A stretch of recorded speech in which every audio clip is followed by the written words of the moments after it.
থামুন, বিভ্রান্ত হচ্ছেন কেন? অন্নপূর্ণা ভান্ডারে সব মহিলার ভেরিফিকেশন হবে না।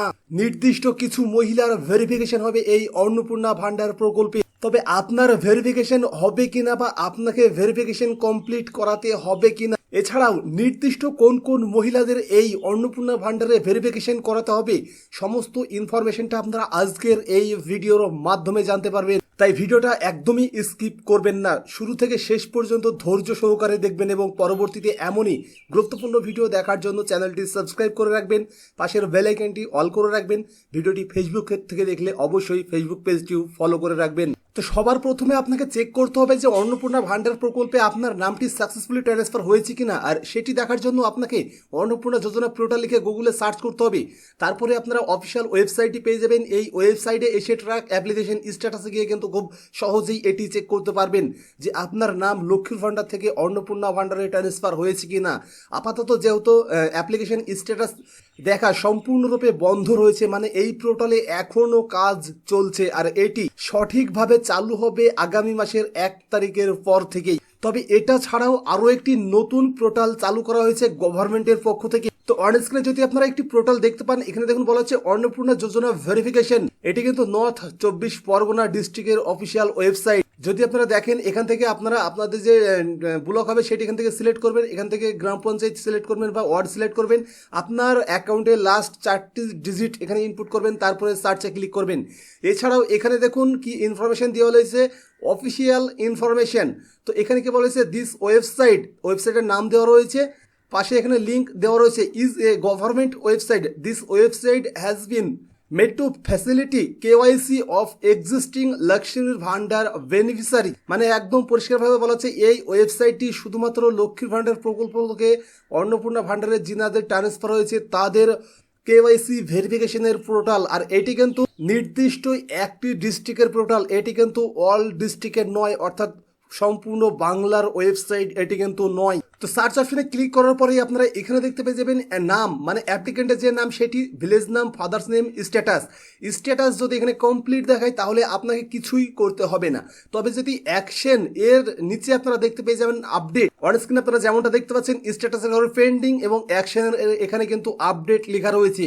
এবার আপডেট এখানে ক্লিক করে কিন্তু আপনাকে কেওয়াইসি ভেরিফিকেশন করাতে হবে। তবে আপডেটে ক্লিক করার পরে আপনার সামনে এমন একটি পেজ চলে আসবে। এবার এখানে আপনি অ্যাপ্লিকেন্ট আইডি দেখতে পাবেন। এই অ্যাপ্লিকেন্ট আইডি কোনটি, যেটি লক্ষ্মীর ভান্ডার প্রকল্পে ছিল সেই অ্যাপ্লিকেশন আইডিটি কিন্তু আপনারা এখানে দেখতে পেয়ে যাবেন।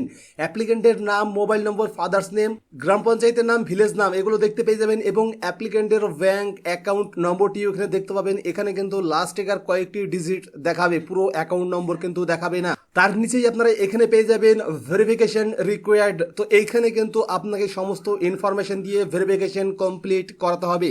যদি এখানে লক্ষ্য করেন, দেখুন এখানে আধার নম্বর চাওয়া হচ্ছে, আধারের যে ইমেজ মানে আধারের ছবি কিন্তু আপনাকে এখানে আপলোড করতে হবে। আর আধারের 1 পিট আপলোড করলে হবে না, যদি বড় আধার কার্ডগুলো হয় যেগুলো বাইপোস্টের মাধ্যমে আসে সেক্ষেত্রে 1 পিট দিলেই যথেষ্ট। কিন্তু ছোট আধার কার্ড যদি হয় সেক্ষেত্রে আপনাকে কিন্তু 2 পিটিয়ে দিতে হবে এবং এই 2 পিট আপনাকে কিন্তু একটি ফাইলে কনভার্ট করতে হবে, একটি পিডিএফে কনভার্ট করে নেবার পরে সেই পিডিএফটি আপনারা জেপিইজি বা পিএনজি ফরম্যাটে ট্রান্সফার করে এখানে আপলোড করে দেবেন। সেম একই প্রসেস এখানে ভোটার কার্ডের ক্ষেত্রেও, ভোটার কার্ড কিন্তু এখানে বাধ্যতামূলক করা হয়েছে। এবার বিষয়টি এখানে আপনাকে বুঝতে হবে যে কাদের ভেরিফিকেশন হচ্ছে আর কাদের ভেরিফিকেশন হচ্ছে না।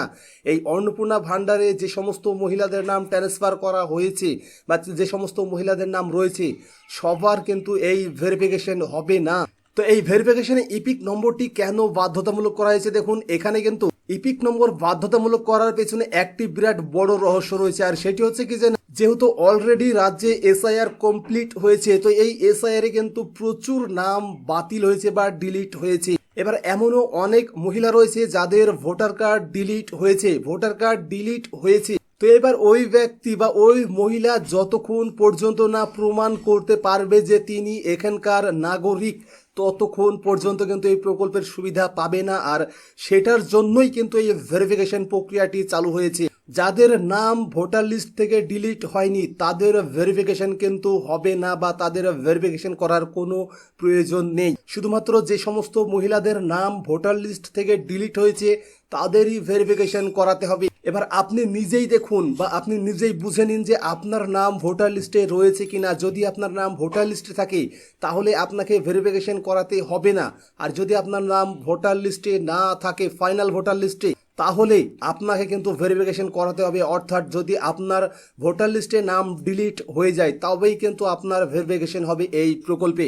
এর জন্যই কিন্তু এই ভেরিফিকেশন প্রক্রিয়াতে ইপিক নম্বর অর্থাৎ ভোটার কার্ড নম্বরটি বাধ্যতামূলক করা হয়েছে। তো এবার আপনি প্রশ্ন করবেন যে আমার নাম ডিলিট হয়ে গেছে এবং তার জন্য আমি ট্রাইব্যুনালে বা সিএতে অ্যাপ্লাই করেছি, তাহলে আবেদন করতে পারবো কিনা? হ্যাঁ, যদি আপনি ট্রাইব্যুনালে বা সিএতে অ্যাপ্লাই করে থাকেন তাহলেও আপনি এই প্রকল্পের সুবিধা পাবেন, আর সেটি কিন্তু আপনাকে প্রমাণ করাতে হবে। তো এই যে ভেরিফিকেশন প্রক্রিয়া এটি কিন্তু অফলাইনে যে সমস্ত ডকুমেন্টগুলো জমা নেওয়া হচ্ছে Aadhaar card, voter card, bank account number, এছাড়াও এসআইআর এর যে ফাইনাল ভোটার লিস্ট প্রকাশিত হয়েছে সেই লিস্ট, যে লিস্ট থেকে নাম ডিলিট হয়েছে, এছাড়াও আপনি যে ট্রাইব্যুনালে অ্যাপ্লাই করেছেন বা সিএতে অ্যাপ্লাই করেছেন তার একটি প্রমাণ হিসেবে অ্যাপ্লাইয়ের পরে যে রিসিপ্ট আপনাকে দেওয়া হয়েছে, বা এখনও যদি আপনি আপনার ভোটার কার্ড নম্বর দিয়ে অফিসিয়াল পোর্টাল থেকে সার্চ করেন তাহলে দেখতে পাবেন আপনার ট্রাইব্যুনালের অ্যাপ্লিকেশনের স্ট্যাটাস। তো সেই স্ট্যাটাসের একটি কপি কিন্তু আপনাকে ডকুমেন্ট পারপাসের জন্য এখানে জমা করতে হবে। তো আশা করি বিষয়টি ক্লিয়ার যে সব মহিলার কিন্তু এই ভেরিফিকেশন হবে না। যে সমস্ত মহিলাদের নাম ভোটার লিস্ট থেকে ডিলিট হয়েছে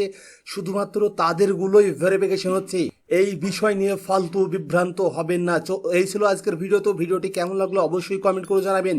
যদি এই বিষয় ছাড়াও বা এই বিষয়ে কোনো আপনাদের মতামত থাকে সেটি কমেন্ট করে জানাতে ভুলবেন না। তার সঙ্গে এই গুরুত্বপূর্ণ ইনফরমেশনটি বেশি বেশি করে শেয়ার করবেন যেন সবাই ইনফরমেশনটি জানতে পারে, কারণ এখন প্রতিটা মানুষই বিভ্রান্তের মধ্যে রয়েছে। তো এই ছিল আজকের ভিডিও। তো ভিডিওটি কেমন লাগলো অবশ্যই কমেন্ট করে জানাবেন। যদি ভিডিও ভালো লাগে ভিডিও একটি লাইক করবেন, কমেন্ট করবেন, আপনার বন্ধুদের সাথে শেয়ার করবেন এবং পরবর্তীতে এমনই গুরুত্বপূর্ণ ভিডিও দেখার জন্য চ্যানেলটি সাবস্ক্রাইব করে রাখবেন। ভিডিওটি ফেসবুক থেকে দেখলে অবশ্যই পেজটি ফলো করে রাখবেন। আজকের ভিডিও শুরু থেকে শেষ পর্যন্ত দেখার জন্য আপনাকে অসংখ্য অসংখ্য ধন্যবাদ।